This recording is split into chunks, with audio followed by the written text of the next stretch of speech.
Đầu tiên, tôi muốn gửi lời chào tới tất cả thành viên của Tăng đoàn. Tăng và Ni đang lắng nghe, cũng như là tất cả những pháp hiệu nam và nữ đang lắng nghe qua Internet. Tôi muốn gửi lời chào nồng ấm cũng như là lời chúc an lành tới tất cả các quý vị.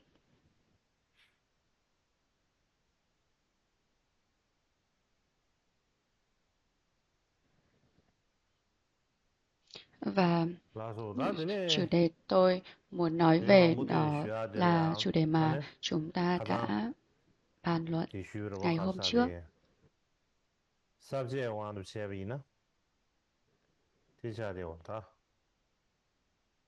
Đầu tiên là tổng quan từ chú giải của ngài Tsongkhapa về 50 vần kệ. Tôi nghĩ là sẽ tốt nếu mà chúng ta nói về tổng quan này trước. Và trong 50 vần kệ về đạo sư, bao gồm có 8 điểm làm thế nào để thể hiện tâm tôn kính và chủ đề thứ nhất dâng cúng lễ vật quán tưởng ngài như một vị Phật và thực hiện chỉ dạy của ngài. Và hôm nay tôi sẽ nói một chút về thực hiện chỉ dạy của ngài và rồi chúng ta bước vào phần thứ tư là đối xử đúng đắn với vật dụng và thân quyến của ngài. Đầu tiên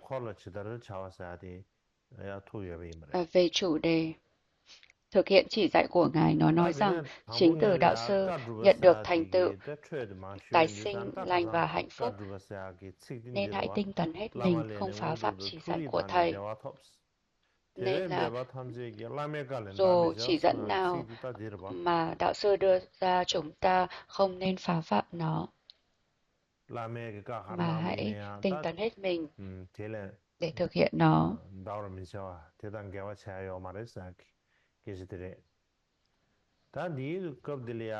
Và tôi nghĩ tôi nên kể một chút về Rechungpa, một trong những đệ tử chính của Milarepa.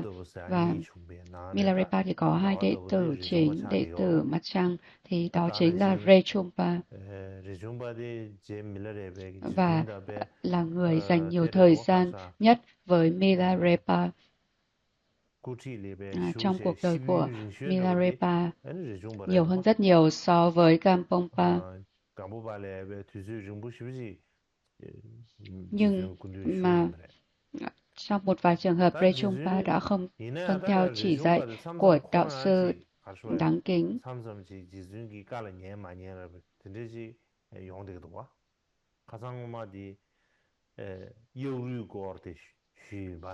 Và như hôm trước tôi đã nói về câu chuyện là Rechungpa có chút kiêu mạn, tự mãn về bản thân mình và đã thể hiện tâm bất kính với đạo sư. Và rồi Milarepa đã dạy cho ngài một bài học về điều này khi mà Milarepa đã đi vào bên trong một chiếc sừng bò giác, mà bò giác không cần phải to lên và Milarepa cũng không cần phải nhỏ đi. Và đó là câu chuyện mà tôi đã chia sẻ với quý vị từ trước, đúng không? Và còn một câu chuyện khác về việc Rechungpa không tuân theo chỉ dạy của đạo sư đáng kính Milarepa của mình.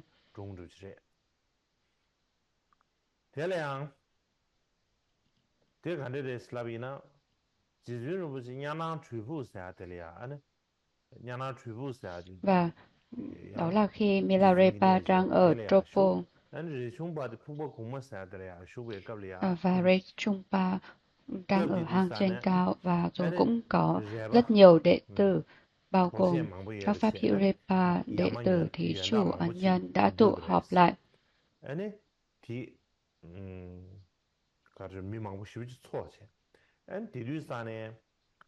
Và các buổi giảng pháp bắt đầu và chúng hội trở nên rất là đông. Vào thời điểm đó thì đạo sư Chư Bổn Tôn không hành nữ cảm ứng với Rechungpa qua các dấu hiệu trong giấc mơ và đáp lại lời khẩn cầu chân thành của Rechungpa thì là Milarepa đã kể lại câu chuyện cuộc đời của mình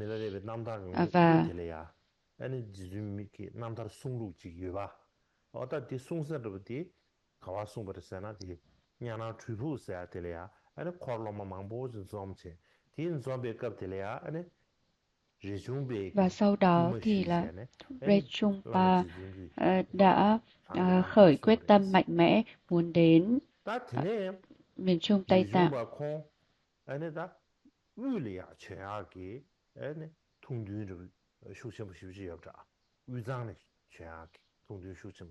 Và lúc đó thì là cũng có rất nhiều thí chủ tụ họp và một số thí chủ nói rằng là thiện tử trở về từ Ấn Độ còn thù thắng hơn cha hay là Milarepa.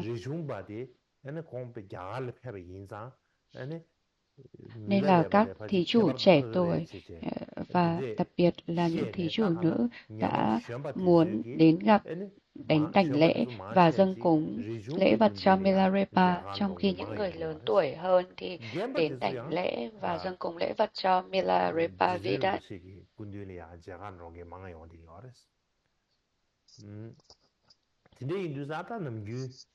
Và trong một dịp khi các thầy chủ đến để phụng sự cả cha và con đáng kính này, họ đã dâng những lễ vật tuyệt vời cho Rechungpa nhưng chỉ dâng những lễ vật tối thiểu cho Milarepa vĩ đại.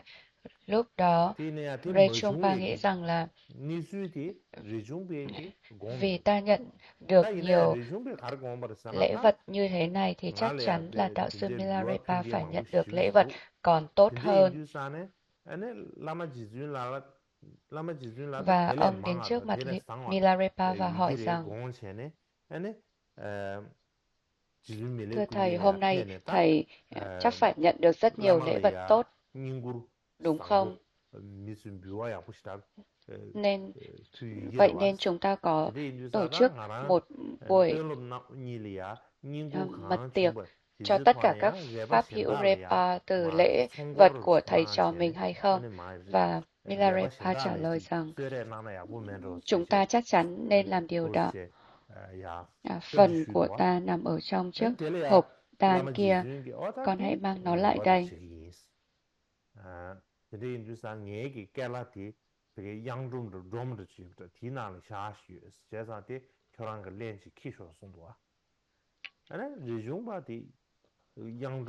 Và Milarepa và Rechungpa đã lấy ra và thấy là chỉ có một ít thịt khô nhỏ và cũng không phải là loại thịt tốt.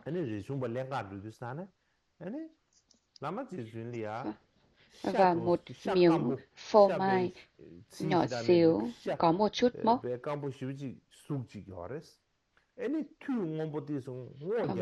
Một bình chang chua và một nắm sampa ít ỏi. Và Rechungpa cảm thấy vô cùng buồn bã, thất vọng về điều này.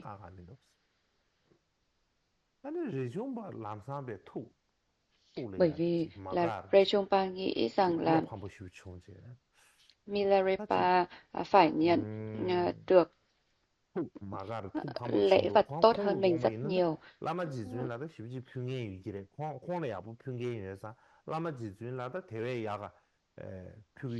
Nhưng mà Rechungpa nhận thấy rằng là những lễ vật cúng dường cho đạo sư đáng quý của mình rất ít ỏi và không tốt.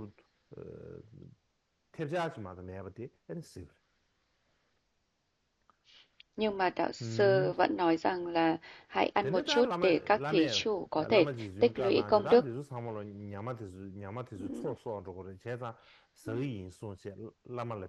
Và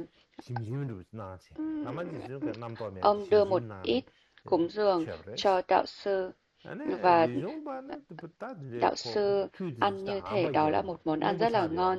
Tuy nhiên, Rechungpa không có cảm giác muốn ăn và cảm thấy buồn bã. Rechungpa trở về hang động của mình và nghĩ rằng là xét cách hành xử của những thí chủ này Mặc dù ta không thể so sánh với ngay cả một lỗ chân lông của đạo sư giống như Phật này, nhưng mà họ không tôn kính Ngài, họ đã không dâng lễ vật một cách đúng đắn. Trước đây ta nghĩ rằng ta sẽ ở lại với đạo sư để nhận được tất cả những khai thị hoàn chỉnh và phụng sự Ngài hết lòng. Nhưng bây giờ nếu ta ở lại đây lâu hơn nữa thì có vẻ như ta không phụng sự đạo sư mà thay vào đó làm cho Ngài mất mặt. Và do đó, ông nghĩ rằng là mình sẽ phải ra đi. Nên là ông đã quyết định trình thầy, thỉnh cầu. Và Rechungpa đã đưa ra rất nhiều lý do hợp lý để xin phép đạo sư đáng kính cho phép ông đi đến trung tâm Tây Tạng. Như là con muốn đến Lhasa, Trung Tây Tạng để nhiễu quanh Lhasa Choko, đảnh lễ hai đức tượng Phật Yogo và Shakya, chiêm ngưỡng Samje Huy Hoàng, nhiễu quanh Juru Thaktuk và thăm các pháp tọa của Ba và Ngốc vân vân. Và đó thì Milarepa đã nói rằng là mặc dù các đệ tử của con đang ở miền Trung Tây Tạng, nhưng mà bây giờ chưa phải lúc để con đi nên đừng đi. Nhưng dĩ nhiên là Rechungpa không nghe lời và kiên quyết là không, con phải đi. Và đạo sư Milarepa nói rằng nếu con nhất quyết muốn đi đến miền Trung để có thể đoạn trừ các chướng ngại, con hãy thực hiện 100 lần lễ lạy trước túp lều của ta, 100 lần đi nhiễu quanh, 100 lần dâng cúng Mạn Đà La, 100 lần dâng bánh cúng Tô Ma, 100 lần dâng nước, 100 tượng đất nhỏ xa xa và 100 lần sám hối, rồi hãy đi. Rechungpa vui mừng đến mức mặc dù đã ở lại thêm một ngày nữa, nhưng mà sáng hôm sau, Rechungpa lại quên làm tất cả những điều mà Ngài đã hứa làm này.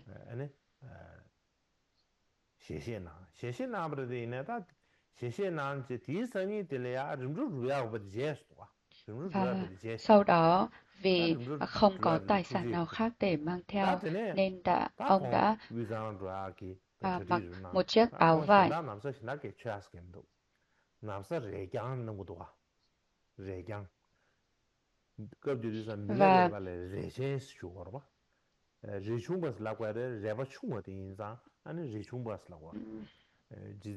Và Ngài cũng cầm theo một chiếc lưới ba góc. Bởi vì là trong quá khứ thì các vị du giả thường cho đồ đạc của mình vào trong lưới ba góc này.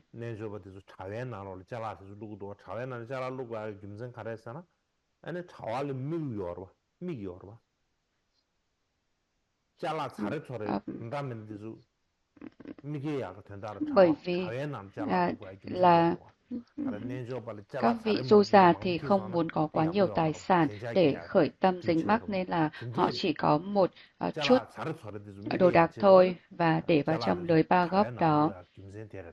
Và đồng thời, ông cũng mang theo cuốn sách ghi chép dòng khẩu truyền dưới cánh tay của mình. Và gắn dao phổ ba bằng gỗ keo vào thắt lưng và đội chiếc mũ học giả kiểu Ấn Độ. Ông đến gặp Milarepa vĩ đại để xin gia trì. Milarepa nghĩ rằng là ta đã ở cùng với Rechungpa trong một thời gian dài và giờ ta không biết khi nào chúng ta sẽ gặp lại nhau, nên là đã tiễn ông một đoạn đường đến Lakha.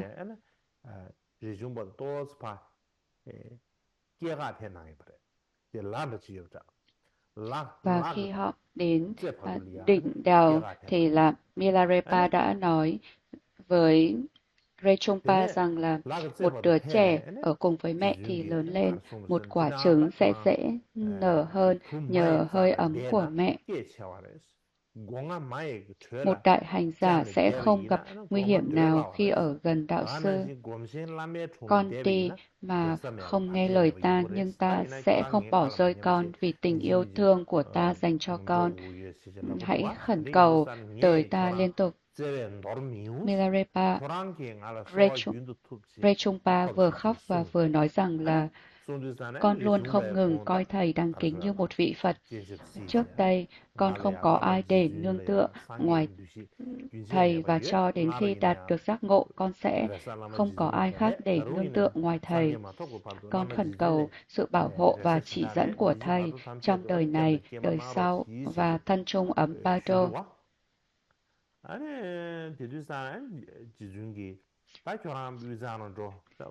Milarepa nói rằng vì con quyết tâm đi nên ta sẽ gia trì cát tường cho chuyến đi của con để kết nối kết tường.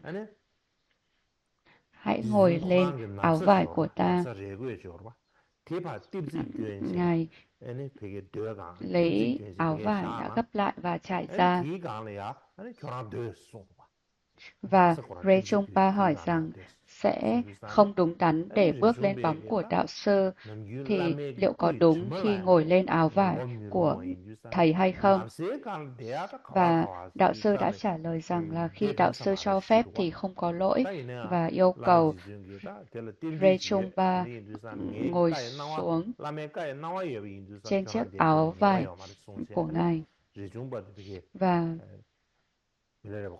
Milarepa thì tự mình ngồi trong thế bắn ra trên một tảng đá lớn.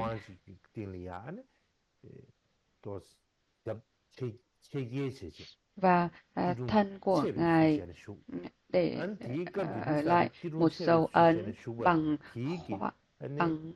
kích thước khoảng một vòng tay và hiện vẫn còn rõ ràng ngay cả bây giờ.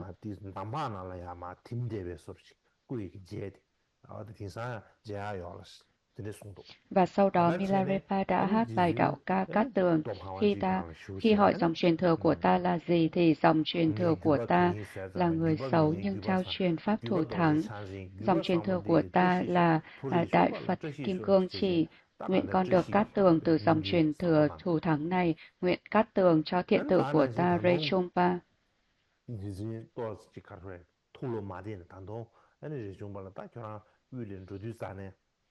Và hơn nữa, trong lời khuyên khi chia tay thì là Milarepa đã nói rằng ở miền Trung Tây Tạng có một con chó cái thế gian sẽ túm lấy chân con.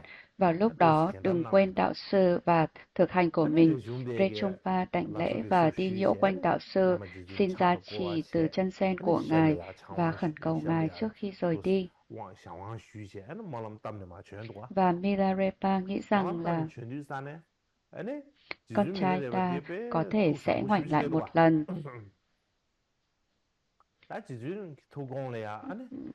Và nếu ta không ở đây cho đến lúc đó thì con trai ta có thể sẽ buồn.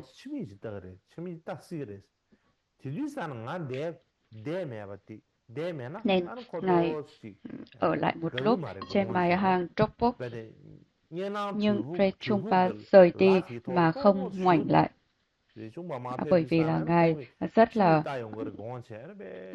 hoan hỉ vui mừng khi có thể đến miền Trung Tây Tạng và không ngoảnh lại một lần. Và Milarepa nghĩ rằng là con trai ta rời đi mà không nhìn lại dù chỉ một lần.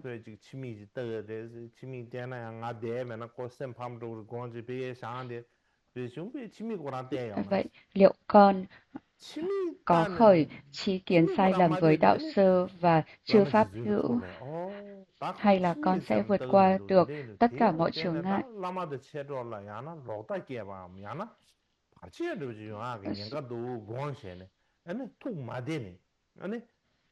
Và sau đó Milarepa nín thở trong một thời và hóa hiện thành 7 tên cướp, lấy đi tất cả thức ăn quần áo của Rechungpa sau khi mà đã đánh Rechungpa. Và Rechungpa nghĩ rằng là điều này xảy ra vì sáng nay ta đã không thực hiện lễ lạy và nhỗ quanh đạo sư. Và ông nhắm mắt lại thiền về đạo sư của mình và rồi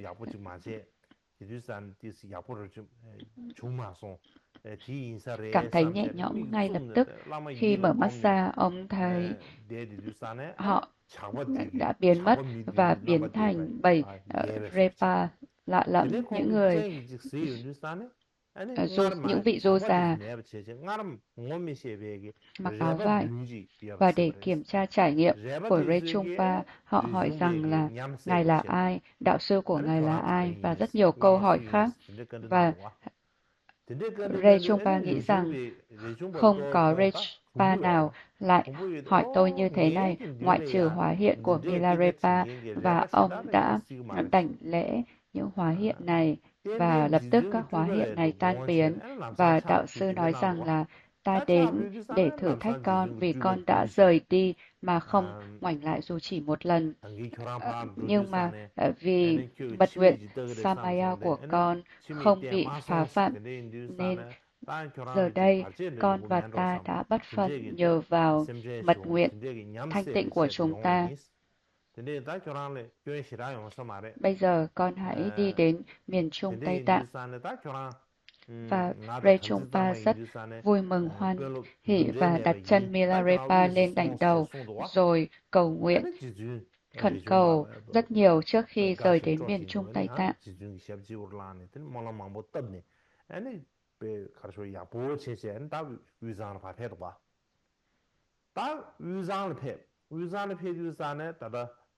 Và đạo sư Rechungpa từ nhà Nam Tropok giữ hơi thở trong pháp du xa về đạo sư và di chuyển bằng thần thông, hoàn thành hành trình trong một ngày mà người Tây Tạng bình thường thì cần 1 tháng để đi qua các vùng Sang và miền Trung Tây Tạng.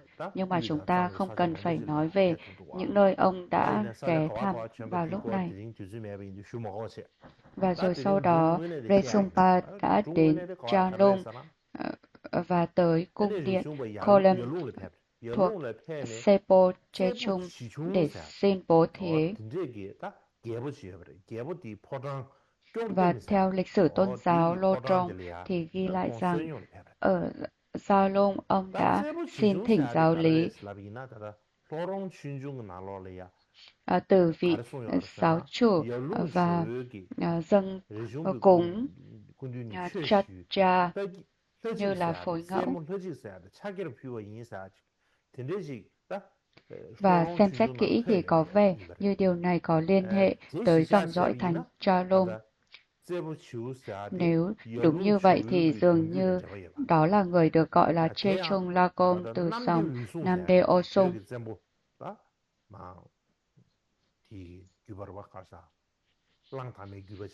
Nên về căn bản đây là những thành viên hoàng gia của Tây Tạng. Và Rechungpa đã đi đến và gõ cửa pháo đài và hát một bài đạo ca. Đó là điều mà những người xin ăn làm trước đó. Họ gõ cửa và rồi họ hát một bài hát.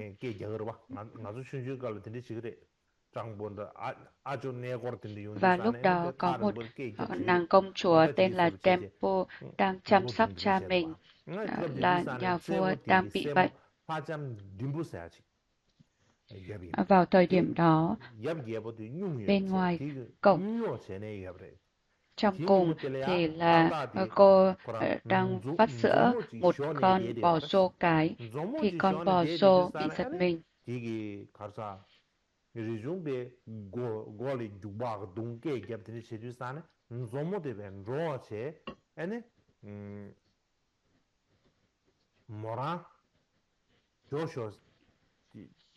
và cô đang ngồi trên ghế nhỏ và đã ngã khỏi ghế vắt sữa xuống đất và trở nên khó chịu, nói rằng là các hành giả rô già giống như xác chết, vào mùa hè thì họ xin thức ăn trắng, vào mùa đông thì họ xin thức ăn chua.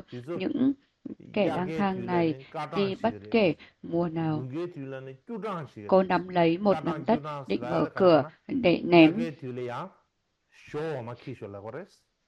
Nhưng mà khi mở cửa thì cô thấy Rechungpa, và thực ra Rechungpa có hình tướng rất đẹp và nhìn từ mọi góc độ thì là như một vị thánh. Và khi nhìn thấy như vậy thì sự tức giận trước đó đã tan biến và niềm tin rõ ràng khởi lên trong tâm cô. Cô hỏi chi tiết rằng là Ngài đến từ đâu, Ngài đang đi đâu, Ngài tên là gì.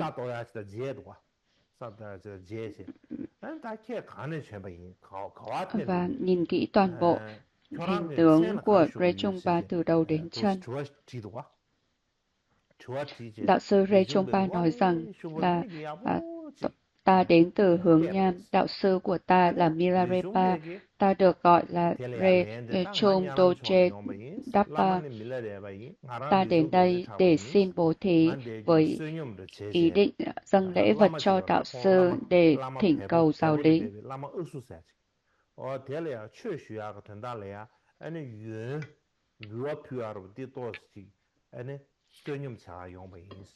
Và công chúa nói rằng là ông phải để tôi dâng cúng lễ vật, và công chúa đã lấy một đĩa bạc đựng đầy bột sampa và dâng nó cùng với chiếc bình và nói rằng là đạo sư xin hãy ở đây một lúc, tôi sẽ báo cho cha của tôi. Công chúa quay vào trong gặp cha mình là Sakdo Kotem và nói với cha rằng cha ở ngoài cửa nhà chúng ta có một vị hành giả du gia tên là Rechungpa, dường như đã thực hành thiền và đạt được các thành tựu tâm linh. Một người tuyệt vời nhất đã đến để xin bố thí. Nếu chúng ta mời ông ấy làm đạo sư của chúng ta và dâng lễ vật thì liệu có giúp bệnh tình của cha hay không? Nhà vua Sampo trả lời rằng, đêm qua ta đã có một giấc mơ cát tường. Có thể điều gì đó tuyệt vời cát tường sẽ xảy ra, hãy mời ngài ấy vào trong và dâng bất kỳ lễ vật nào mà ngài chấp nhận. Sau đó công chúa đến trước đạo sư và nói rằng, đạo sư có biết phương pháp chữa trị nào không? Bởi vì là cho con, nhà vua đang có chút không khỏe, nên là con xin thỉnh cầu phương pháp chữa bệnh nào đó. Nếu mà ngài vào trong và đưa ra cách chữa trị thì chúng con sẽ phụng sự bất cứ điều gì ngài chấp nhận. Và cô mời ông vào trong. Khi vào gặp nhà vua Sepo thì nhà vua hỏi rằng là đạo sư đến từ đâu? Đạo sư trả lời rằng là ta đến từ nhà năng Drokpo. Và nhà vua Santo sau đó đã nói rằng là người ta nói rằng có hai đạo sư ở khu vực đó tên là Rechen và Rechung. Vậy ngài là đệ tử của ai? Và đạo sư Rechungpa đã trả lời rằng là người được gọi là đạo sư Rechen chính là Đức Mila Rechen hay Milarepa, bậc thành tựu vô song được biết đến khắp nơi trên thế gian này. Ngài chính là đạo sư của ta, ta là Rechungpa, thiện tử tâm linh của ngài. Và nhà vua nói rằng là nếu vậy thì thật may mắn cát tường cho tôi khi nghe danh tiếng của ngài sau một thời gian dài như vậy. Nếu tôi mời ngài trước đây thì có thể tôi đã không chịu khổ đau vì bệnh tật như thế này. Giờ đây, xin hãy đưa tôi vào trong lòng từ bi bao la của ngài. Tôi đang bị bệnh nặng và khổ đau rất nhiều.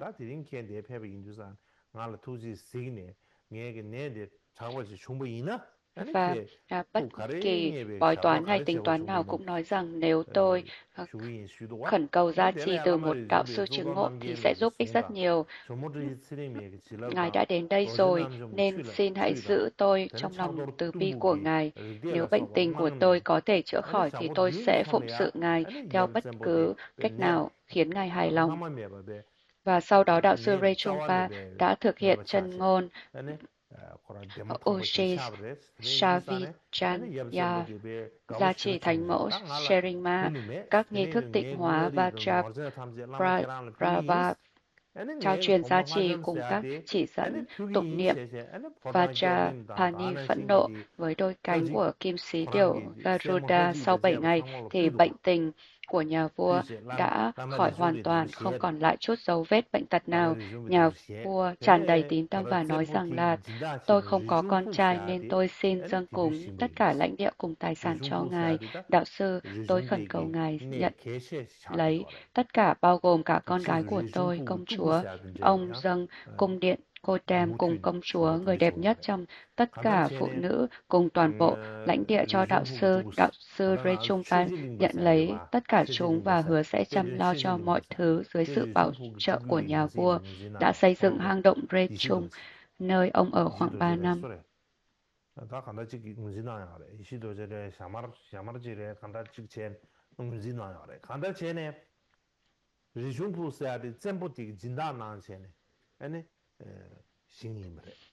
Và rồi một lần nọ thì có một người ăn xin mắc bệnh phong xuất hiện.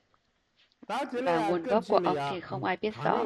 Ông ta đến mỗi ngày để xin giáo lý. Nhưng mà không ai thấy ông ta đi đâu vào ban đêm. Ông thường xuyên đến trước đạo sư Rechungpa và liên tục khẩn cầu rằng xin hãy đưa tôi vào lòng từ bi của ngài.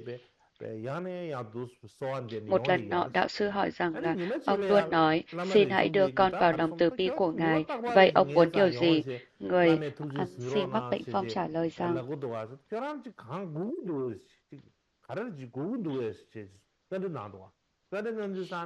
con là một người ăn xin, nên là con cần một loại của cải để giúp con có thể thoát khỏi nghèo đói trong đời này. Sau đó, Rechungpa nói rằng, được thôi, ông cứ tiếp tục đến bất cứ nơi nào tôi đi. Nếu tôi nhận được của cải từ các lễ vật thì bất cứ khi nào tôi nhận được thứ của cải mà ông mong muốn, tôi sẽ đưa nó cho ông.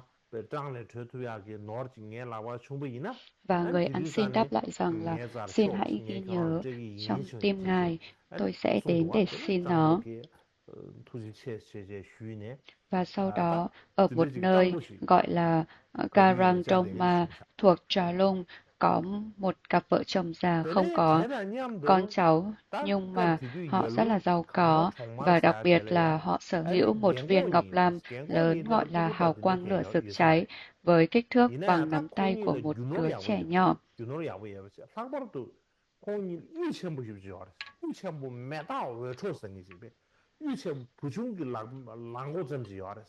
Và vì họ không có con cháu nên là họ giữ nó, nhưng mà đồng thời họ cũng cảm thấy bất an về nó và bàn bạc xem nên làm gì.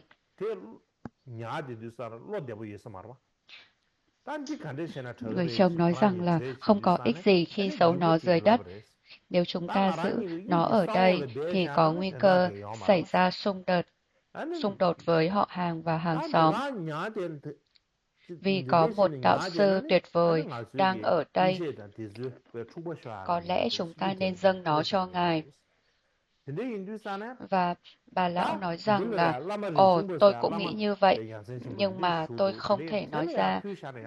Giờ đây hãy làm theo lời ông đề xuất. Từ ngày mai trở đi, chúng ta sẽ cùng một lòng, hãy nhanh chóng chuẩn bị một bữa tiệc, thỉnh mời đạo sư và dâng cúng lễ vật này. Và họ đã quyết định làm như vậy. Sau đó thì cặp vợ chồng già đã mời tất cả dân làng, đạo sư và đệ tử của ngài cùng toàn bộ hoàng gia tể tướng, vân vân. Họ chuẩn bị đầy đủ thức ăn, đồ uống và mọi thứ cần thiết để có một bữa tiệc đúng cách. Họ đã dâng rất nhiều lễ vật khác cho đạo sư và bí mật dâng lên viên ngọc lớn, hào quang lửa rực cháy.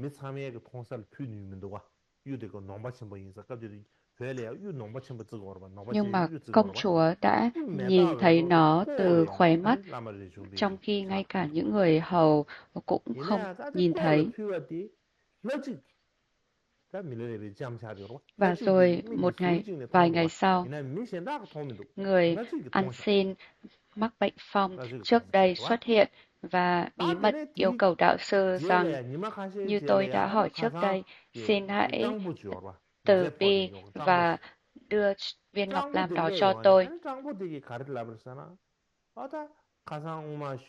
Và đạo sư là người đầy lòng từ bi và rộng lượng nên đã nhanh chóng đưa nó cho ông ta và nói, đừng ở lại đây mà hãy nhanh chóng đi đến nơi khác. Nếu không thì những người hầu và người khác biết được thì họ sẽ đến để lấy lại nó.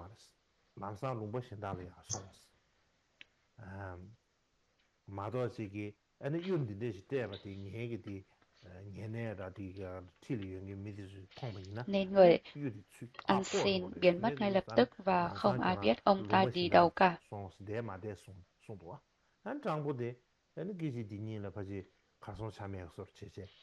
Và rồi Rechungpa đã giảng dạy giáo pháp cho cặp vợ chồng già, chỉ dẫn họ thực hành chuyển di, giúp họ tìm được đường đi khi chết.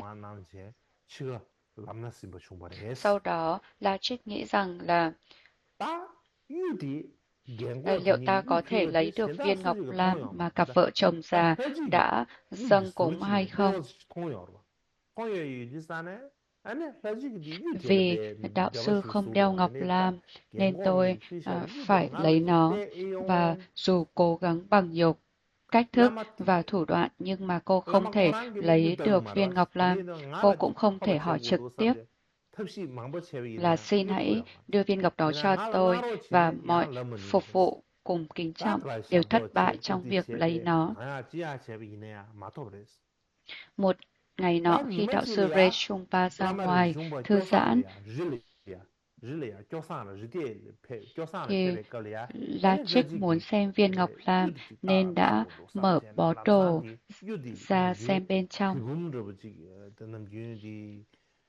Và viên ngọc lam do cặp vợ chồng già dâng cúng không còn ở đó nữa, nhưng mà có một viên ngọc lam nhỏ hơn, với hình dáng giống như tư thế của con sư tử được dâng bởi Yakde Jana.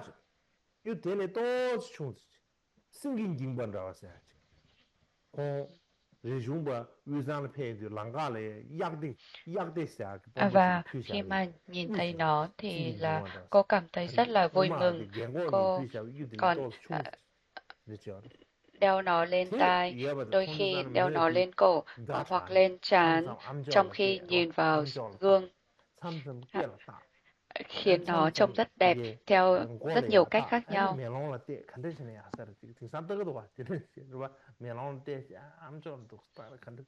Và sau đó thì là cô đặt lại nó vào túi như trước đây để che giấu hành động của mình.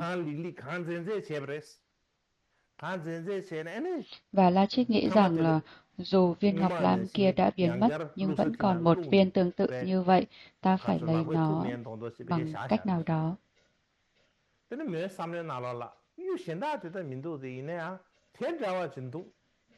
Và ngay lúc đó thì đạo sư quay trở lại cùng với nhiều người nghèo khổ, tàn tật, cơ cực bám lấy áo vải của ngài và nói rằng là đạo sư chân quý, xin hãy cho chúng tôi thứ gì đó dễ giấu kín và nhẹ để mang theo và có giá trị để bán.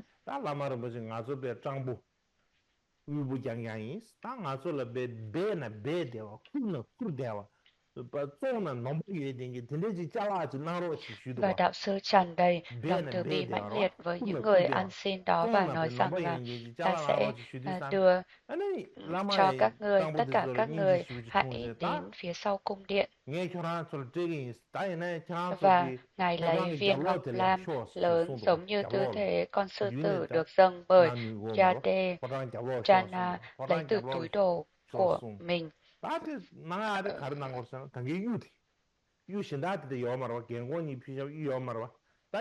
Và rồi bọc nó trong một quả bóng bột sampa.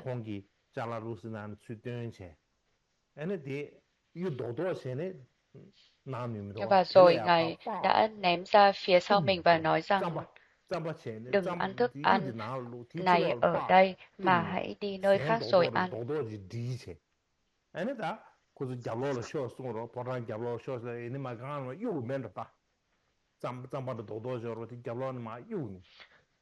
Một số người ăn xin nói rằng là chúng ta xin đồ dự trữ từ đạo sư Rechungpa, nhưng tất cả những gì chúng ta nhận được chỉ là một chút đồ ăn thừa mà ông ấy thậm chí còn bảo chúng ta không được ăn ở đây.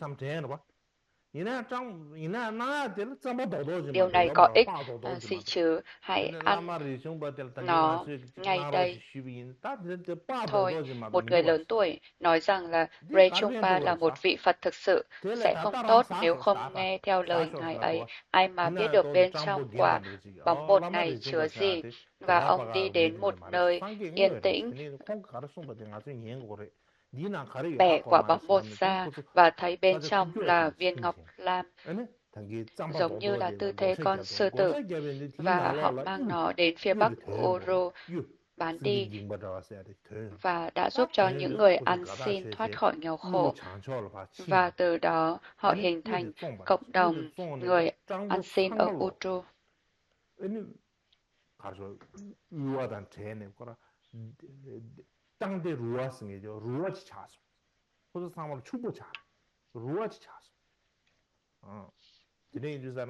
Và sau này, tại một buổi tiệc và hội chợ buôn bán dành cho lễ cung hiến đền Chasa ở thung lũng Chalung, nơi diễn ra cuộc thi xem ai có thể kiểm soát được thị trường mua bán.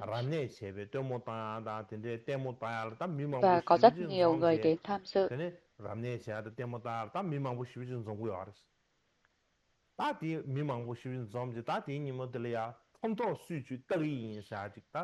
Và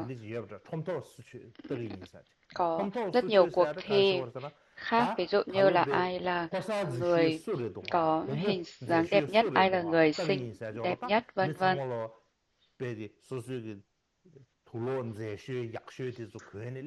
Nên là nó có những cuộc thi sắc đẹp như vậy, và La Trích cũng muốn tham dự. Và La Trích rất là hào hứng và nói với đạo sư Rechungpa rằng đạo sư xin hãy mau chóng kết thúc thực hành thiền vào sáng mai, vì tôi sẽ đến hội chợ.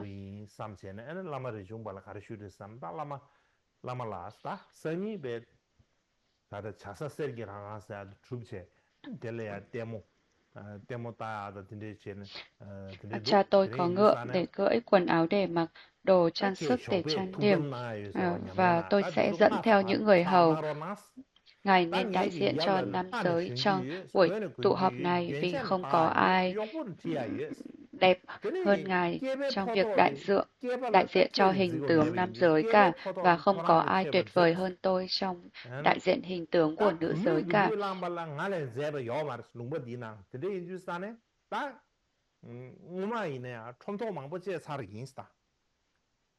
Tôi đã kiểm soát rất là nhiều buổi tụ họp buôn bán trước đây rồi, xin hãy đến lần này để tôi kiểm soát buổi tụ họp buôn bán. Xin hãy cho tôi mượn viên ngọc lam của cặp vợ chồng già và viên ngọc lam trong bó của Ngài nữa.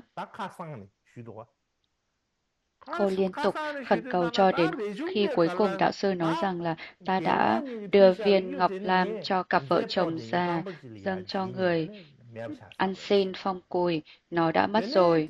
Ta đã đưa viên ngọc lam trong túi đồ cho những người ăn xin, nó cũng đã mất rồi. Con gái, con đã hỏi quá muộn rồi, nếu con muốn đến hội chợ thì cứ đi đi, ta sẽ không đi đâu cả. Cảnh tượng tuyệt vời nhất chính là nhìn sâu vào tâm mình. Khi nghe tin viên ngọc lam đã bị đưa đi thì La Trích trở nên rất khó chịu. Khuôn mặt cô tối sầm lại như một cái cây khô và nói rằng là ngài mới là kẻ ăn xin thực sự, và rồi bỏ đi. Đêm đó, đạo sư nghĩ rằng nói chung, tài sản của cải là nền tảng cho phiền não và là nồi hầm khổ đau. Những của cải đáng mong muốn như vậy tạo ra khổ đau cho cả đời này và đời sau, nên việc ta cho chúng đi là một điều rất tốt. Người phụ nữ này rất tham lam và dính mắc rất nhiều với viên ngọc lam cùng với của cải, nên là La Trích không vui.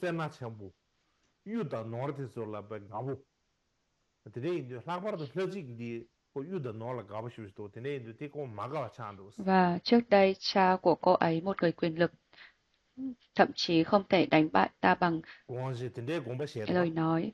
Giờ đây điều này dường như là chướng ngại nhỏ đối với việc thực hành công đức mà không có mục đích lớn lao. Và Lachik đã khởi lên những suy nghĩ tiêu cực rằng ta đã dâng thức ăn ngon nhất cho kẻ ăn xin không rõ nguồn gốc, mặc cho ông ta những bộ quần áo đẹp nhất và trao cho ông ta toàn bộ quyền lực hoàng gia, nhưng ông ta lại không chịu đưa cho ta 2 viên ngọc lam. Kẻ xấu xa này đã trở nên kiêu ngạo với những suy nghĩ ác ý như vậy. Trong khi trước đây cô tự mình mang đến tất cả các món ăn ngon, thì sáng hôm sau cô rất là giận dữ và do đó cô sai một người hầu mang trà có chất lượng rất kém đến. Vì thực hành thiền chưa xong nên là Rechungpa chưa uống mà để ở đó. Sau đó thì tất cả đàn ông cưỡi ngựa và tất cả phụ nữ đeo ngọc lam đi đến hội chợ. La Trích vội vàng rời đi, tức giận vì không nhận được viên ngọc lam. Nhưng mà cô vẫn mang một ít thức ăn và đồ uống với chất lượng kém cỏi đến và nói rằng là kẻ ăn xin ích kỷ từ đâu đến. Ông đưa 2 viên ngọc lam cho những người ăn xin. Chẳng phải chính ông mới là kẻ ăn xin thực sự hay sao? Có vẻ như là tôi đã dành quá nhiều sự kính trọng và phục vụ cho ông. Nếu thức ăn ngon không hấp dẫn kẻ ăn xin thì là hãy ăn thứ này đi. Và rồi cô đặt trước mặt ông và rồi bỏ đi.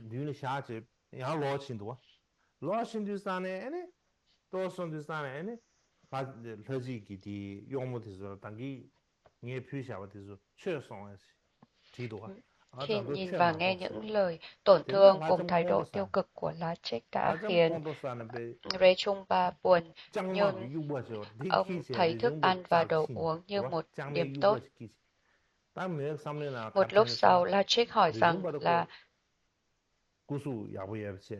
ông ta đã ăn chưa? Người hầu trả lời rằng là ông ấy chưa ăn. La Trích trở nên giận dữ, lấy một cây gậy liệu trắng và đi đến chỗ Rechungpa, nghĩ rằng nếu ông ấy đứng dậy thì ta sẽ không xử lý được ông ấy. Ta phải không để ông ấy có cơ hội đứng lên. Và cô đã đánh ông 3 lần. Và chiếc chiếu thiền của ông bay toán loạn như lông chim. trần truồng. Cô ném đất và cỏ lên đầu ông, đổ bia và rau lên người ông, rồi đánh ông liên tục bằng cây lau, giống như là đang đập lúa, cho đến khi cây lau gãy thành 3 mảnh và Rechungpa phủ đầy vết thương và chảy máu. Rechungpa nghĩ rằng là nếu ta trả thù thì mật nguyện của ta sẽ bị phá phạm.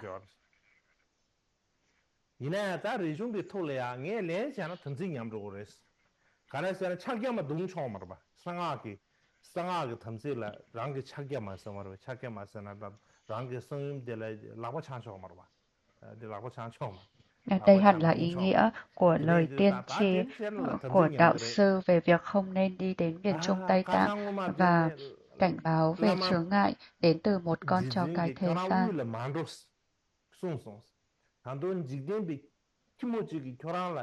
Và với vết thương và chảy máu đầy mình, và ông đã quyết định rời bỏ Lachik Temple để quay về với đạo sư của mình, hiện đại thành tựu giả đáng kính. Khi mà Ngài mặc y và chuẩn bị rời đi, thì là Lachik nghĩ rằng là ông ta không có chút dính mắc với bất cứ thứ gì và có thể sẽ rời đi. Ta nên lấy cuốn sách chỉ dẫn dòng truyền thừa mà ông ấy rất coi trọng. Nếu ta lấy nó thì ông ta sẽ không thể đi được. Cô đã lấy nó, nhưng mà Rechungpa vẫn rời đi mà không chút dính mắc ngay cả với cuốn sách đó.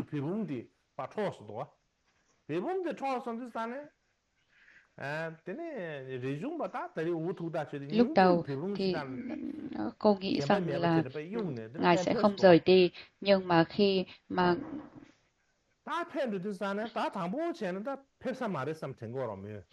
Ngài ra đi thì là cô nghĩ rằng là Ngài không dính mắc ngay từ đầu. Đó là lý do tại sao Ngài ấy cũng đã cho đi viên ngọc lam. Thực ra ta mới là người có lỗi, và mặc dù cô đã khẩn cầu Ngài đừng rời đi, nhưng lời thỉnh cầu của cô không thành công và cuối cùng Ngài dần dần rời đi.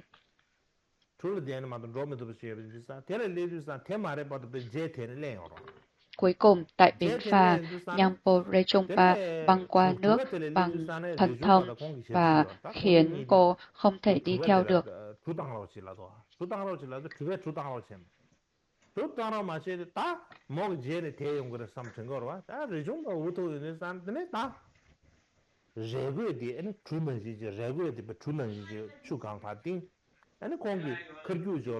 Và rồi, trong tuyệt vọng thì Lachik đã quay trở lại.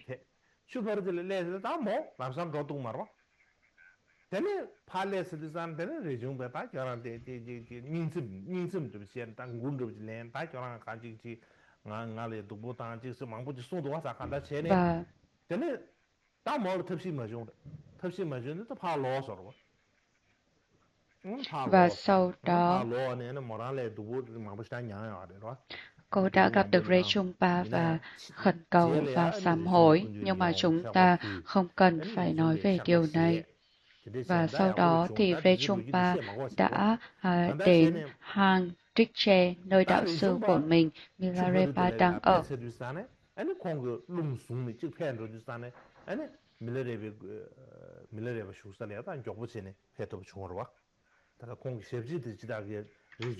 Và sau khi Rechungpa trốn khỏi Lachik và đến gặp đạo sư của mình, thì trong 15 ngày đầu tiên, ông đã không gặp được Ngài.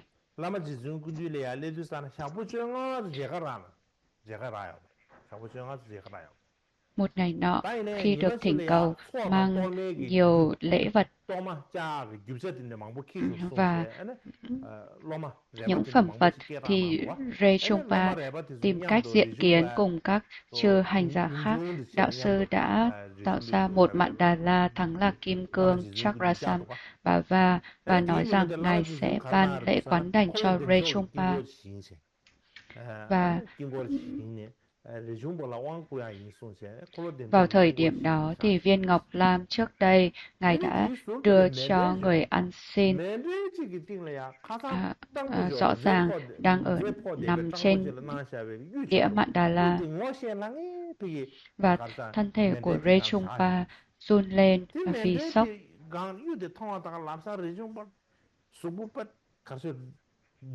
Bởi vì là Ngài nhận ra rằng là người ăn xin trước đó chính là một hóa hiện của Milarepa, và vì điều này mà mọi dính mắc của Rechungpa với luân hồi đã hoàn toàn được đoạn trừ, hoàn toàn được đảo ngược.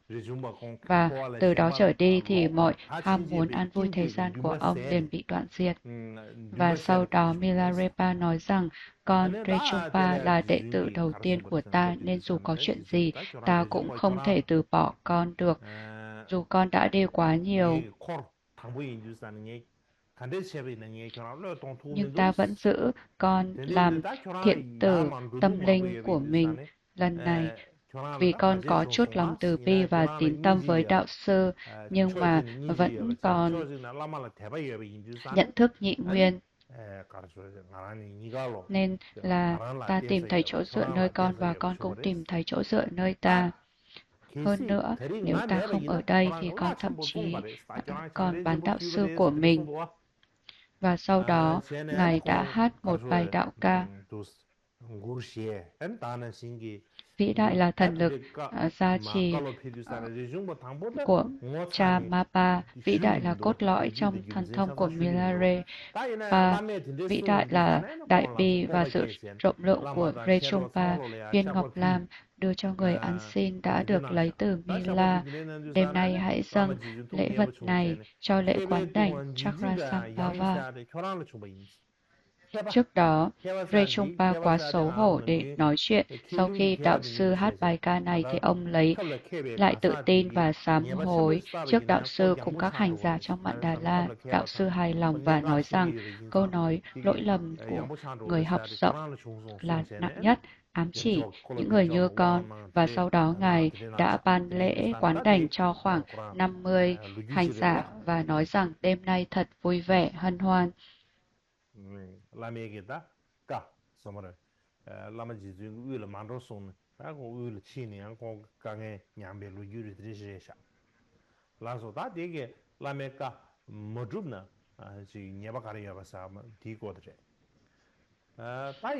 Và tiếp theo sẽ là cách tốt nhất để tiếp tục nếu chúng ta không thể làm được những chỉ dẫn của đạo sư. Không cần phải nói rằng việc hoàn thành tất cả các chỉ dẫn của đạo sư là điều khó khăn.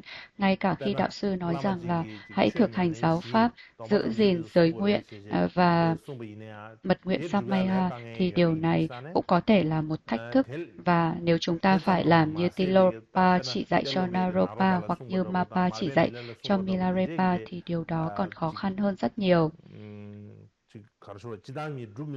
Với điều này trong tâm thì luận giải của Tsongkhapa đã nói rằng những đệ tử có trí huệ lớn, tức là có đại trí huệ Prajna, hãy tuân theo mọi huấn lệnh hay chỉ dẫn của đạo sư với tinh tấn, nỗ lực lớn. Họ lắng nghe và thực hiện chúng.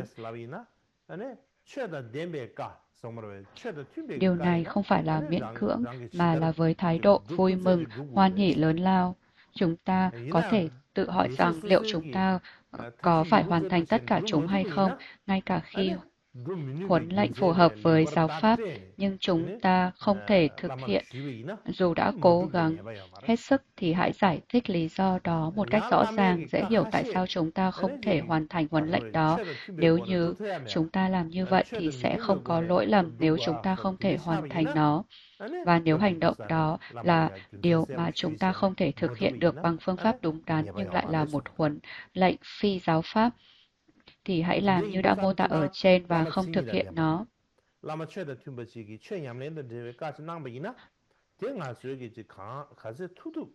Một điểm mà chúng ta cần xem xét là thế này. Nói chung, khi một đạo sư có phẩm tánh, một đạo sư tuân theo chánh pháp, đưa ra cho chúng ta một chỉ dẫn liên quan tới thực hành giáo pháp, và chúng ta đã nỗ lực cố gắng hết sức để hoàn thành thì điều đó là đủ, không nghi ngờ gì 이나야 về 다 điều này. 벤더들이 Nếu chúng 최근기 ta 까낭 cố 모습을 gắng bằng mọi nỗ 근데 lực 최냐면 theo mọi 세월을 cách 넘어서 có thể 무슨 nhưng vẫn không thể thực hiện 근데 được 까낭니 thì 소소히 không 터비 có 누구 lỗi 저버시는 룸내야 như đã được 룸버든가 dạy. 아니에요 말았어 그래서 룸 메뉴비 제바사요 말았어 뭐 상계게 룸 메뉴비 제바나요 말아 땅 아주 소소히 가져 투두시는 룸 짜와니는 룸 뭐든가 Ví dụ, 소소히 khi 매주 마시라 Nassau, 말해 매주 쟤네 룸 khi dịch 뭐든가 giả 아니 Nassau hứa 탑시는 với viện trưởng 걔는 Vika 예배요 말했어 Marcella rằng là 배상점이나 ông sẽ đưa 나솔라서 Atisha trở lại 저지 Ấn Độ sau 3 năm ở 카페를 Tây 딘데 Tạng. 슈디산에 Nhưng 로 mà sau 실리 đó, 텔레야 바갸갈 딘데 슈위 ông đã 니디세세 không thể hộ 비크라마실리 tống 네넨실레베 Atisha trở lại 케야레 Ấn Độ 탐제 제브로 do chiến tranh ở 이내 Nepal 치수다 cùng 로송도 các yếu 제라 tố khác. 조지 바 갸갈 딘데 슈디산에 아니 Và 랑가르 vì 비유 게데게 điều 베이사 này, 비유네 dịch giả 파탈레 비유네 Nassau 겁디디사 trở 몽두 nên rất 중네 là đau 몽두르 buồn, lo 중세 lắng 아니 đến mức mà cơ thể ông trở 갸갈 nên rất là 미시페 tiều 마토바스 tụy. 대패마토바를 텔레데는 나솔로서 Và 공 Atisha đã giải thích với 구조시기 ông rằng là 쇼데 không có 우샤시다 lỗi 까마시 차시바 khi một người không 우차카마 thể hoàn 체르다 thành được điều 텔레야 gì 아니 đó. 조직이 마 셈소로 나세 Nên là 눈먼두바는 nếu chúng 예바 ta đã 용어래 nỗ lực 시세 안 근데 hết 셈소로 mình nhưng chúng ta không thể 어다 hoàn 덴더 thành nó 시세 thì 가다 chúng ta 소수기 không 특히 có 유럽 lỗi 주도시는 lầm. Tuy 눈먼두나 nhiên, 그냥이야 trong thời 말았어 hiện đại ngày nay, nhiều đạo 아이네야 sư 년까지 가려 알았잖아 tin상기 뒤줄래야 라마싱이데 데마 미나야 인도도 제네 딘데게 배 nên 고골루지 동기 nhiều đạo sư 다 tham gia 디놀라 서버 vào 디다 công việc quản 빙알 lý nên 고유 có một số 시세다 người luôn đưa 디놀래야 ra 한섬 huấn lệnh. 제게 Ngoài ra cũng có những người không phải là 다음에 đạo 신기 sư đủ phẩm 가랑이 tánh 예체를 nhưng giả vờ 리듬 làm như vậy 제고래 để lừa 데 dối và 마제는 이나 dẫn 탐지 dắt 냠도 오래시다 sai rất 근데 nhiều người. Họ yêu 한바체 cầu của cải 근데 và tài 술주차네 sản và 근데 nói rằng là 생겼는데 ta cần cái này 유어요 cái kia 니요 hoặc là con phải 다 là 되게 điều này, điều 제상계기다 kia cho 라바도 ta, 비교 nếu không 남행이 thì 돼발라고 là mật nguyện Samaya giữa chúng 저 ta sẽ bị 섭섭부시 phá phạm. 용되게 Nên là 여버든가 무슨 có rất nhiều 지루벌 câu 시세 chuyện về 근데 những đạo sư 인도산에 như vậy.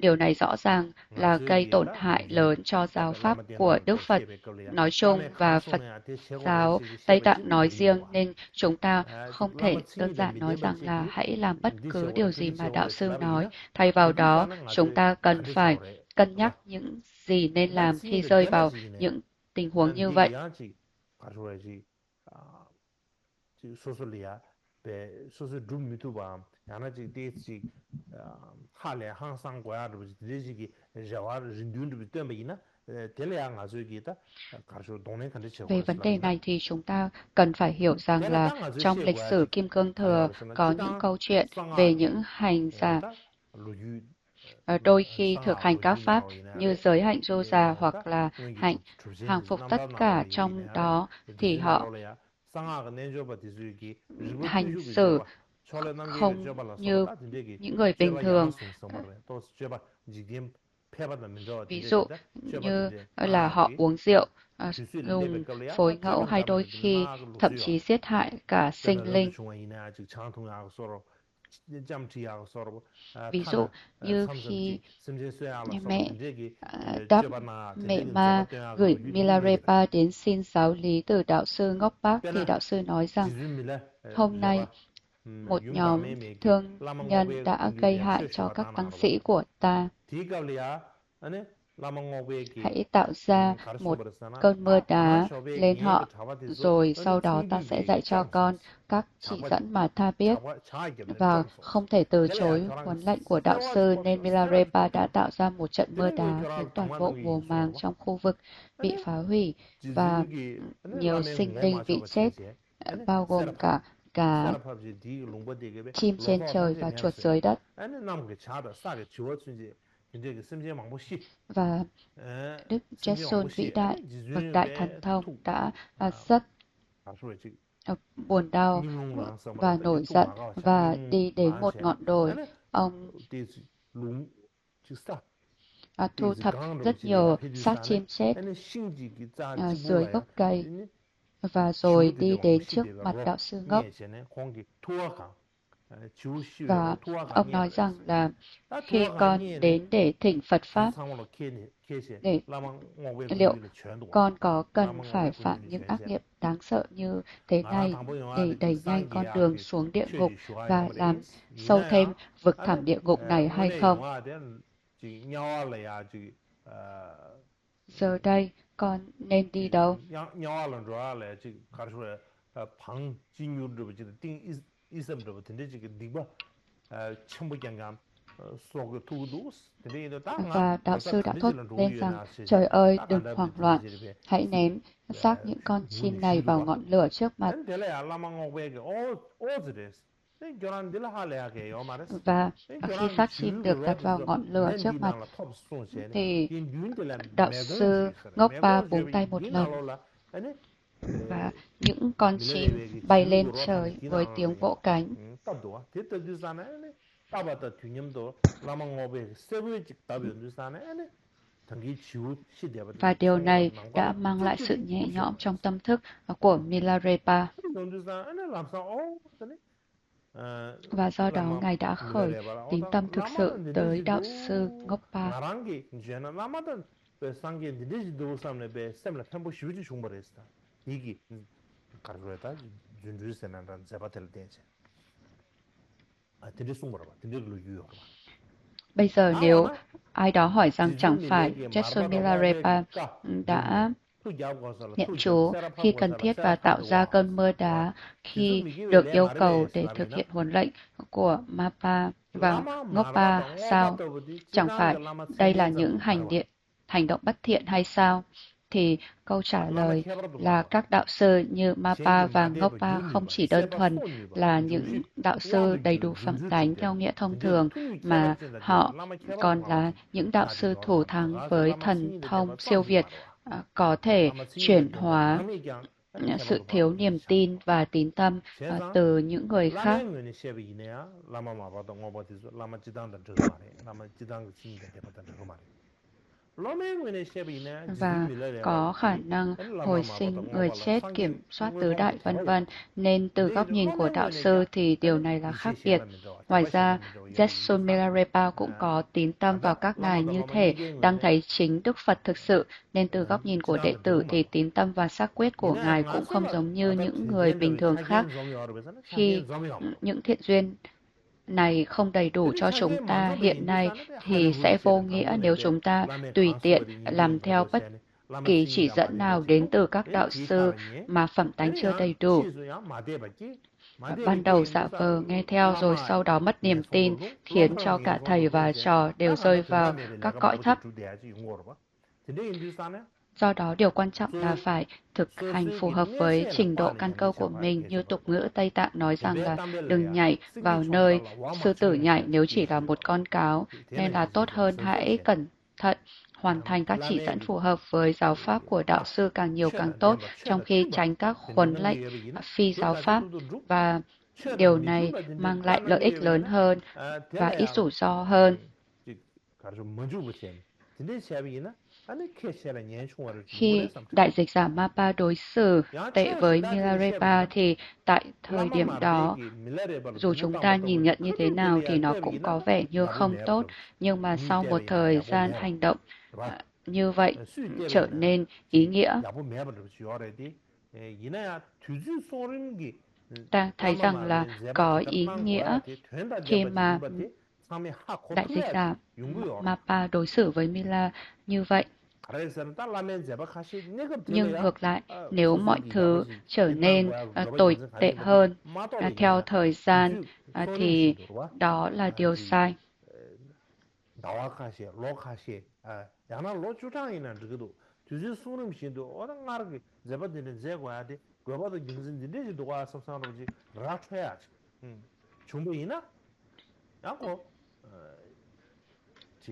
야 제바사르 지당람 라멘 제바 라멘 투 공부데 아주 람상 또도 Vì hiện tại chúng ta không có những thiện duyên như vậy, nên là sẽ vô nghĩa nếu ban đầu chúng ta giả vờ nghe theo bất cứ điều gì đạo sư nói, đi theo những đạo sư không đầy đủ phẩm tánh hoặc không đủ năng lực, thì sau đó mất niềm tin, khiến cho cả thầy và trò rơi vào các cõi thấp. Do đó nên chúng ta phải thực hành phù hợp với căn cơ trình độ của mình. 제마다야 뒤질 소름이 신기 라멘 제바디지 재상선 좋아하면 지도도 누구예비나 된 먼저 보자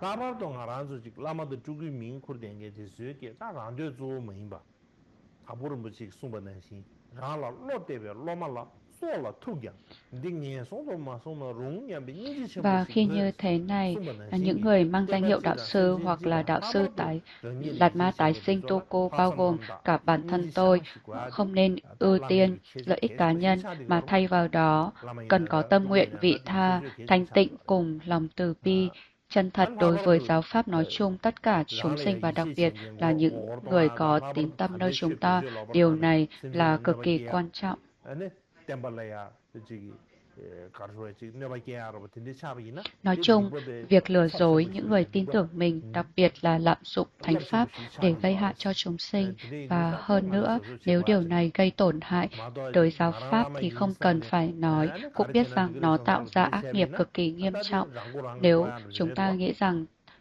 tôi là 드네 một đạo 라말라야 sư nên 라멘 겐시 요레 bất 라멘 cứ điều 든지지 gì 요레 tôi làm đều có thể chấp 다바르도 nhận được, 라마 thì 세야데 chúng 로마레 ta 차게 chỉ 망하고 tự 그러와 đang lừa dối chính bản thân 윤딘 mình. 채워지고 그러와 라마 세야데 로마레 윤딘 채워지다 차게 종고야 차게 망아진 종고가 그러마도 로마디 차게 망부시진 종고야지 라마들 차게 시란 종 먹어야지 제ben데 요아야 말와 아 그뒤에 라마데 로마레 윤딘 채워지 된 거를 세세 야네 안도 숨겨와 로마레안 디그 파기 그 세세 Và trong 50 rindi망고시게 phần kệ về đạo rin디는 sư 찌게 때문에 cũng 라마 có 차게 nói rằng 말와 là vì 다바르도 라마를 đạo 어지게 sư 나올래 và 라마 타네 đệ 로마도 tử 충분히 탐진 sẽ 양교대 cùng 송도와 vi phạm 그래 주산 mật 로마라 nguyện 던지게 Samaya, 뉴에버는시 nên điều này 라마라야 có nghĩa 던지게 là giống như 뉴에버는 các 주산 đệ tử 별로 có thể 니갈로지 phá phạm 니게 샤디 Samaya của mình, 망고야 thì 제거하게 계속 các 말해 đạo sư cũng có thể phá phạm Samaya của đạo sư, 다나시 nên là 다 cả hai 기시 đều cần phải 땅아 rất 솔 cẩn 가보 trọng. 중으로와 기시 Tương tự như vậy, 나솔래야 chúng ta 라메 không cần phải 벨로데기 quá 나로 lo lắng 발까 về việc 넘버든시 phải làm 야나 gì 마르데 nếu đạo 밀레로 sư 까 của mình đưa 넘버든시 ra 드네 지금 những 까 chỉ dặn 망아서 giống như 나가도 là 가르쳐 오래서 라메나 Tilopa đã đưa 다 ra 딘데도 cho 스베시가 Naropa 구려 hoặc là Mapa đã đưa 인생아래서는 cho 채워지니 Milarepa. 다 덴저도 Lý 구렵디 vào 바지 thời 조 lý do là 사와레스가 thời 베는 đại 저거 đó đã qua 인생아래서는 디즈 rồi. 마르바 로제기 Như 디즈 đã 밀레로 được nói từ lâu, 가르쳐 thực tế trong tiểu sử 벨로데기 của các 나로바 ngài có ghi rằng là 땡바다고 Mapa 다 đã 네 chỉ dẫn 교란을 제반해지 Milarepa 망고발리 đừng 지겨워 làm 말았어 những gì người khác, 어 đừng làm với 망고발리 những gì 로마 đừng làm 땡짱베 với người 떠바 khác 네 những gì 교란을 mà 제반해지 Tilopa 야나 đã làm 벨로데 với 나로바를 제반해 Naropa 자야 và 말았어 ta đã 이제 làm với con. 람전 나가봐 Nên là 드네 주산에 chúng ta không thể 지금 전때네 nghĩ rằng là 아우다 vì 벨로데기 나로바는 딘데 Mapa 나자마 đã chỉ 베빌란들이 나는 dẫn 게 드리 쳐고 Milarepa 있어야지 như vậy 요르바 nên là 이케레도 요마 à, tôi cũng cần phải 델레야 làm theo chỉ 룽지시래 dẫn của đạo sư, 룽딩 không phải 알아서나 như vậy. 다른 아주 싸게게 람제게 벤 중궁 Ví dụ như ở 겐시슈기 Amdo có 라젠 một đệ 루미샤데 tử 루미샤게 của 있으니까 Lachen Trokmi 게라스무 샤디 거로 Shakya Jese, 홀레야 로만 도메는 người là cội nguồn giáo lý 좀 대바된 Shakya 중사야지 về con 중요 đường và quả vị. Tên của ông là Trom. 좀 Ông 대바된 thực hành 중사야지 pháp thuật và giải thoát hay 콩콩 là giết 우마 25 kẻ thù cùng một 투투자 lúc. 투 누바 유행게지래도와 Và vì điều đó 투투게 nên 다리 là 슈자마 danh tiếng của 티시도 ông trở 세바레스 nên rất lớn và có 이게 rất nhiều 착바디 người dâng lễ vật cho 투유예베 ông. 착발레 Tuy nhiên, 착바치고예베 ông trở 유럽 핑계 nên buồn 망고죠 bã và 다 mang theo 이내야 vợ 그런 거 cùng 민망 30 보시지 người 투게는 trong đoàn 세링 tùy tùng 디급에 투레야 để xin giáo lý 민중계시네 공기 từ 잠당 코 Lachen Trokme. 술라서 티시네 아니 야 위리 앞에 Nhiều người đã dâng lễ vật 이장을 cho ông 패시네 trên đường 라젠 đi, nên 로미군주냐 ông đã mang 최쇼가 패도와 theo chúng khi đến gặp Trokme. 데 최쇼가 패도산 랑가레 뮤아 핑계 망고충 Và 아니 ông 뮤아 đã 상고가 dâng một 티시 아니 cân 라젠 vàng 로미군주냐 패 아니 cho mỗi buổi học giáo 튜튜레레 lý. 세 쇼레 퓨니 Và sau 4 buổi thì ông đã hết vàng. 다 세 쇼레 퓨시네 아니 베 최슈브레스 아니 타마텔 추주 실하브레스 Ông 추주 hỏi 나 là liệu 실하지 ông 내 có 세르 thể dâng 만나네 thứ gì 추주 khác 나 ngoài vàng 실하브레스 hay không? Và Lachen nói rằng 추주 là 나 nếu con hết 실하주사네 vàng 딱 thì ta 세르게 cũng hết giáo 솔레야 pháp. 아니 뭐뭐 신다 퓨는 저거레레 슈두사네 아니 라젠 좀이 가르소므레도 교랑게 세르 세바 있는 게 최기야 세바 있는 세르 퓨하면은 최요 말했다 전화도도 Sau đó thì ông đã mua vàng từ vợ của Trokmi, dâng nó và nhận được toàn bộ giáo lý còn lại của giáo pháp. Sau đó vợ của Trom qua đời nên ông đã dâng toàn bộ trang sức của bà cho Lachen Trokmi. 다 타마텔라 종기 짬티야 종도와 sernyasa khora mebse ro jam chongni sernyasa mebse dile chedu sane ore dile anda di chue yongzo shu an tama den romse khora Và chue shu sau gi đó lama ông đã phụng romse sự jo ro Ngài trong rom khora ngi jam 8 de năm.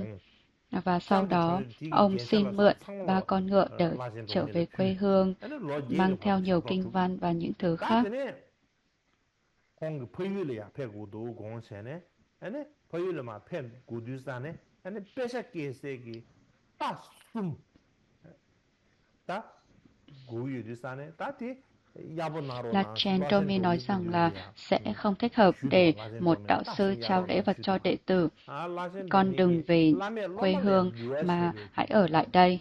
de lu su yo ma de so chi ta khora yaro ja ka ta sum yaro ma ta sum ya gu ta la me lo ma le ya de biwa she lu su yo ma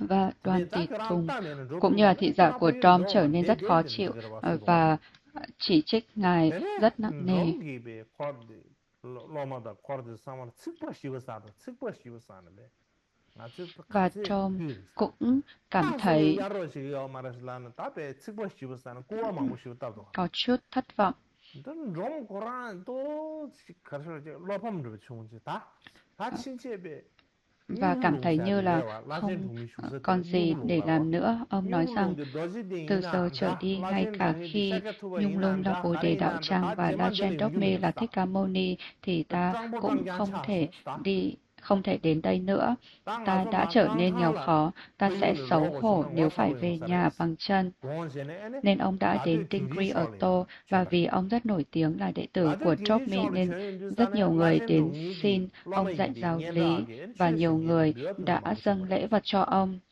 디슬이야 라젠 동미기 Và 당마나 sau đó, 디슬 ngay 라젠 khi 동미 ông giảng 당마나로 dạy những 시두산에 khai thị tinh túy, chân quý 라젠 nhất 동미기 mà 당마 Chokmi đã 짜시버지 trao cho ông, thì 마 ông đã phá 나가레스 phạm Samaya và bị 덴낭마사도 chảy máu 덤싱이야말로 mũi 댄션 và 와 rồi ngã bệnh. 다 덤싱이야면서 말 Sáng hôm 덤싱이야말로 sau, 댄션 ông 아니 이상하네 đã 막차 되시네 có 공 được khả năng 유물 thấu thị phi thường. Ông nói rằng 덴낭의 là ồ, đạo 디시비 sư của 게래 ta chính là 코로나질이야 Phật Kim 오늘 Cương Chỉ hiện 응시 thân, 첨부지 깨버렸어 응시 첨부 nhưng mà 깨네 ta đã 땅 đánh giá 예라마데 thấp 도시 Ngài 창문에 레도 và đã 거기 không nhận 나래 ra điều đó, 세달랑하네 và điều 긴데나가 đó 렌도 đã hủy 마도지 hoại. 이베 Tuy nhiên, 공간소를 Ngài sẽ 나래 chăm 누구 sóc ta 담바레는데 trong thân chúng 걔나란 Ampado. 하고민도 다 이내야 다리 다단 딩마소데 바데네가 Và 제제 ông 팀버데 nói với đoàn tùy 도인도산에 tùng 아니 rằng hãy 공고 trao 실제 toàn bộ 주소라다 tài sản và xương cốt này của ta cho 나다 Ngài. Nếu các người xin Ngài chỉ dẫn, 잘라마만 가리야 thì 되다 다네 Ngài 나 sẽ 동상 예 cho các chỉ 리버디 dẫn mà 라젠 không 좀니 cần 차 phải 퓨쇼 trải qua 아니 những khó khăn mà 게라스에게 ta đã chịu. 당화 야부 쉬 Và sau đó thì ông qua đời. 당화 야부 쉬다 아니 Và khi 녀게 thi hài của ông 베가체바는 được hỏa 지타즈 táng, thì 가체면도 là 당화도 có 야부 một cơn 당살레스 mưa hoa 근데 rơi 송도와 xuống, 근데 cũng như là 송제는 공부했어 rất nhiều những dấu hiệu 다 nhiệm 공부했어는 màu, 구동디 슈를 các 피도와 tường xuất hiện. 구동 멤제피 멤제피 디레체베 걸레 메도기 Các 차바걸라 đệ tử 서버 của 근데 ông 따사만 đã 먹었어 mang hài cốt và lễ 되네 vật 콩 đến Nhu 로마티 Long. 주기 공기 세지 잡았는 시세지 공기 되네 구르이다 저 상말로 쿠르체 Và khi 뉴물롱리아 tới sân 라젠 thung lũng, 동미기 họ thổi ốc tù, 어 và Chokme đang làm bánh cúng 라젠 tô ma và 동미군이 nói rằng 침비브레 데 라젠 동미군이 루디산에 nhìn xem, giống 롱벤다네야 như họ 두루지 đang triết 무기 đi 무기네 tinh 레도와 túy của ta 디가레 vậy. 라젠 Họ 동미 đang lấy đi 또마다는 sinh khí 슈디와 của ta vậy. 디 동기 자세마다가 Khi 람사 các đệ 걔나 tử 지금 đến, 우리 다 송다스 얘기 인도 맞는 시지 초아지 중 가르쳐도 지금 되다 Ngài nói, 송도와 nhìn xem, 아니 로마도 các 다 con đã đến 루디산에 rồi. 저기 Các đệ 구동 tử kể 꾸르디 lại câu chuyện và 핀 dâng lễ 레도와 vật. 아니 로마도 저기 Chokni đặt 유피 hài cốt 노르도 피 딘데 나도와 vào lòng mình và nói 가서 rằng, 노르도 con trai, con 저기 đã trở về với cha rồi 꾸르디 sao? 피치디사 Ngài 아니 vừa 라젠 khóc, 동이기 vừa nói 그 rằng, 꾸르디 차라샤 đạo sư của 참 ta 남제네 bảo 배 ta phải 구마의 kiểm tra 샤세 bình 아니 chứa, 부이 파이 nhưng 제니와 ta lại 가서 kiểm tra 부 con 가지 quá 부이 mức, 심바 khiến 이남세 xảy ra vấn 손에는 đề. 제접 시네 Nếu bất kỳ 다 공부 ai trong số 가르쳐놓잖아 các con muốn nhận 얘가 các khai thị 라마기 tinh túy, 나래야 thì ta 까나오시 sẽ trao 시베 chúng. 로마티즈기 내가 내가 지레도면도 다시 최고로 해서 알아 송송 디견전 때는 예 로면요 다 셰도 아니 배 다시 망부체 직전 다시 제차비 그 가시 중송 Nhưng mà không có nhiều người xin nhận các khai thị đó. Họ xin quán đảnh Hevacha nên Drogmi đã trao quán đảnh cho họ. Do đó chúng ta có thể thấy rằng là Lachen Drogme cũng dường như cảm thấy hối tiếc vì đã kiểm tra đệ tử của mình quá khắt khe. Và hiện nay thì không có những người kiểm tra mối quan hệ giữa đạo sư và đệ tử như vậy, bởi vì đây là thời mạt Pháp và giáo lý và giáo pháp của Đức Phật đã lan rộng không chỉ ở Tây Tạng mà còn ở khắp phương Đông và phương Tây, trên khắp thế giới. Tôi nghĩ rằng khi lợi ích của chúng sinh trong các dân tộc và nền văn hóa khác nhau thì cần phải hành động với phương tiện thiện xảo thay vì chỉ đơn thuần tuân theo các truyền thống cũ.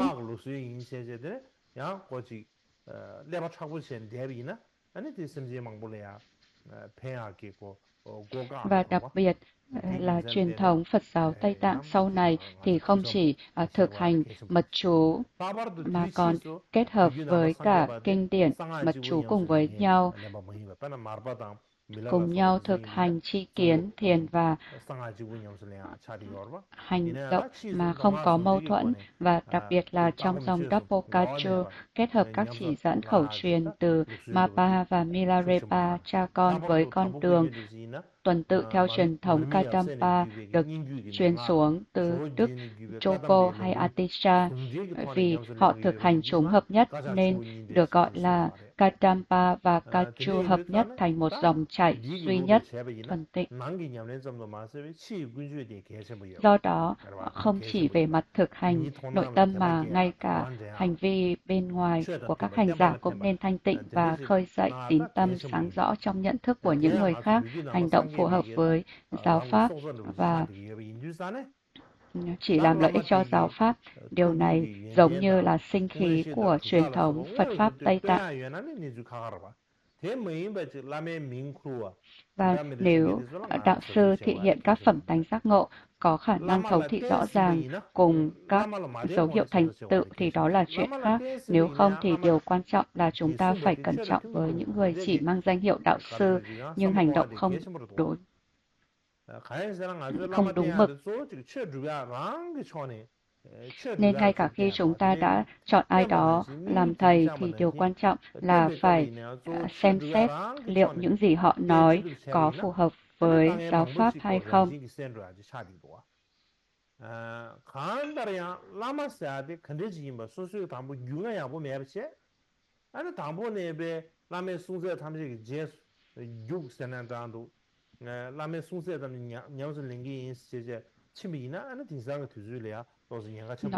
Tóm lại, theo truyền thống khẩu truyền của một số đạo sư thì kim cương thừa giống như đặt một con rắn vào trong ống thép. Chúng ta hoặc sẽ thăng hoa lên giác ngộ hoặc rơi xuống địa ngục mà không có trung gian.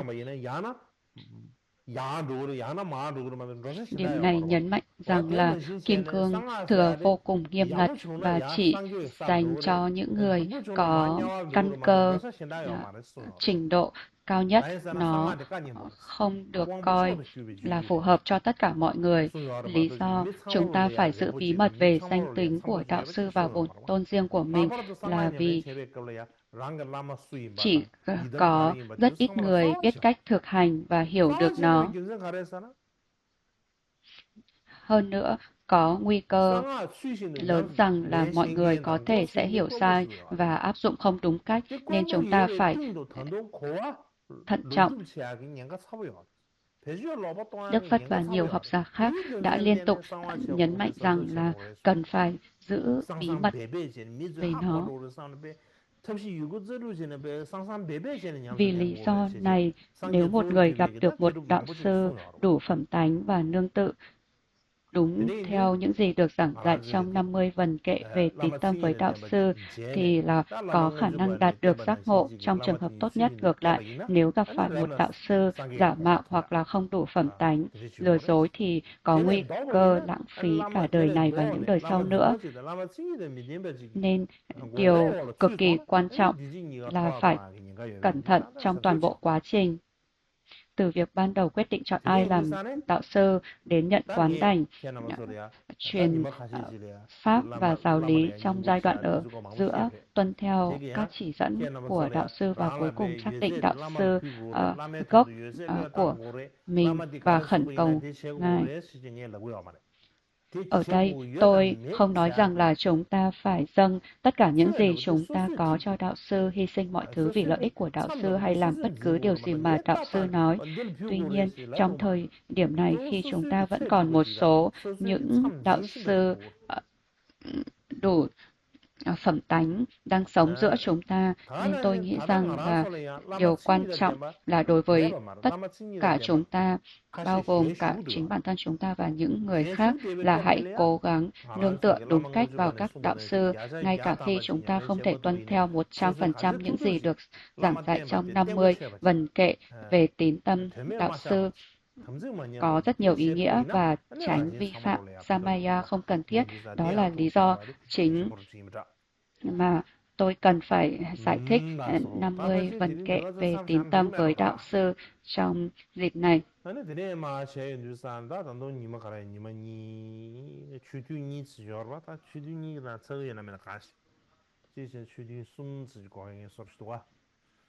Và tôi sẽ cố gắng để có thể hoàn thành bài giảng về 50 vần kệ về tín tâm với đạo sư này, và cũng như là biển mật nguyện, và sau đó chúng ta có thể bắt đầu với những giáo lý khác.